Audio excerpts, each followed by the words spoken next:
ప్రధాని converted BC అంటూ Narendra మోడీపై CM Revanth చేసిన వ్యాఖ్యలు తెలంగాణ రాజకీయాల్లో కులాల కుంపటి రేపాయి. సీఎం రేవంత్ చేసిన వ్యాఖ్యలు వెంటనే స్పందించిన బీజేపీ నేతలు రాహుల్ గాంధీది ఏ కులమంటూ ఎదురుదాడి మొదలుపెట్టారు. మోడీ బీసీ అని గుజరాత్లో ఆనాటి కాంగ్రెస్ ప్రభుత్వమే తేల్చిందని, రాహుల్ గాంధీది ఏ కులమో చెప్పాలంటూ కేంద్ర మంత్రి బండి సంజయ్ ప్రశ్నించారు. తండ్రి మతము కొడుకు వస్తది, ఈ విషయం బండి సంజయ్ తెలియదా అన్నాడు. నాకు తెలిసే మాట్లాడినా వాళ్ళ నరేంద్ర మోడీ గారు బీసీయా కాదా ఒక ముఖ్యమంత్రి మాట్లాడాడు. నరేంద్ర మోడీ గారు బీసీ అని ఆయన కులాన్ని బీసీగా మార్చిందే కాంగ్రెస్ పార్టీ వాళ్ళు. ఎప్పుడు 94లో పాపం రేవంత్ రెడ్డి గారు తెలియదు పాపం అది.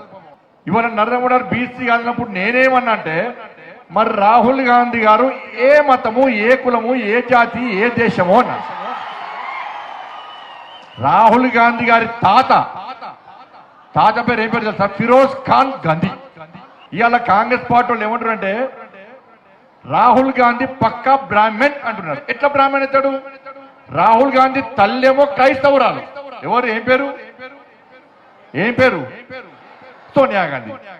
రాహుల్ గాంధీ తండ్రి రాజీవ్ గాంధీ తండ్రి ఎవరు? ఫిరోజ్ ఖాన్ గాంధీ.